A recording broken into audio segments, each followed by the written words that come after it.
Are larger waist circumferences more susceptible to metabolic syndrome? And is there a genetic component to this diagnosis? Good afternoon, friends. If you don't know who my name is Jessica, and I engage in conversations about weight loss and how to achieve weight loss in an affordable way that honors people's way of living. I believe in equitable, sustained fat loss and health promotion that should be available for all. I am also joining you in this journey as I'm in the process of losing 6% of body fat after losing 25% of body fat already.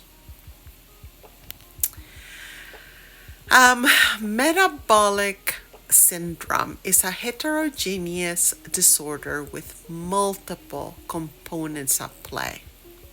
It is the combination of truncal obesity, atherogenic dyslipidemia, hypertension, glucose intolerance, pro-inflammation state, and prothrombotic state that are commonly clustered together.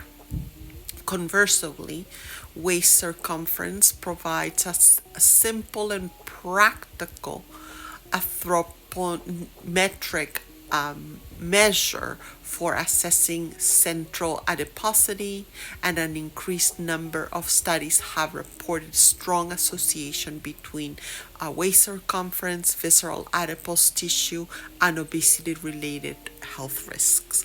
Recently, it has been noted that waist circumference is a better predictor of metabolic abnormalities than percent fat measure by bioimpedance methods. In another study, waist to hip ratio has been shown to be better predictor of health risk of percentage of fat. The risk seems to increase when the waist circumference is more than 35 inches for women and more than 40 inches for men. Obviously, an increased waist circumference is the form of obesity most strongly tied to metabolic syndrome. In terms of genetics, the spectrum of traits in a patient at the time of diagnosis may vary considerably when in affected members of the same family. This heterogeneity creates a challenge for genetic studies, especially when this investigation hinges on a well-defined clinical phenotype for success.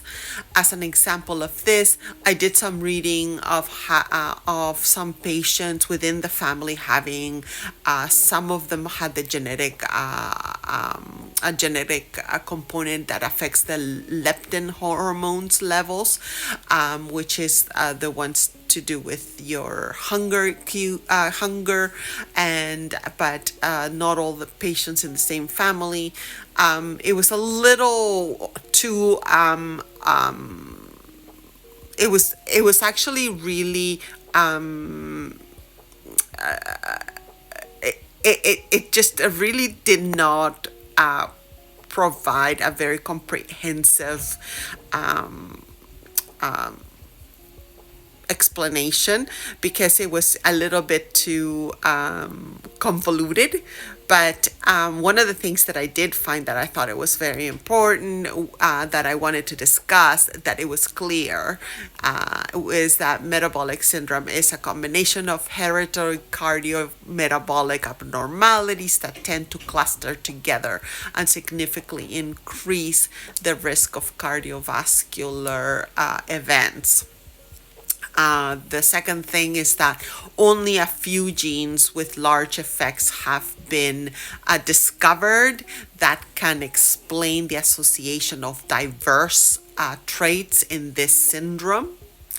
The third thing was the study of a homogeneous population at the extreme ends of quantitative distribution is definitely necessary to identify variants that underlie the association of the diverse metabolic traits of the syndrome.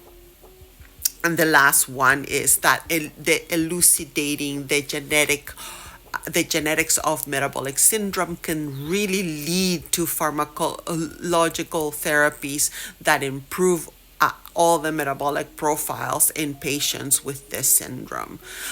Therefore, really, at the end of the day, because of all this, it is my contention or I think that really at the end of the day, for the normal everyday person, just using a tape measure to actually go to the hip to waist ratio would be a very sensible way to get in touch with with having that first indicator on how to reverse metabolic syndrome. Going on a reduced caloric intake and then measuring it versus the scale.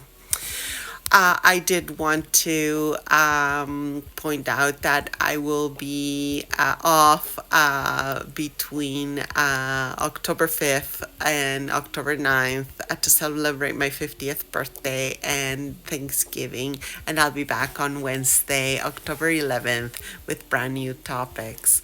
I wish you health and happiness, and I hope you have a wonderful weekend. I sure will. Bye bye.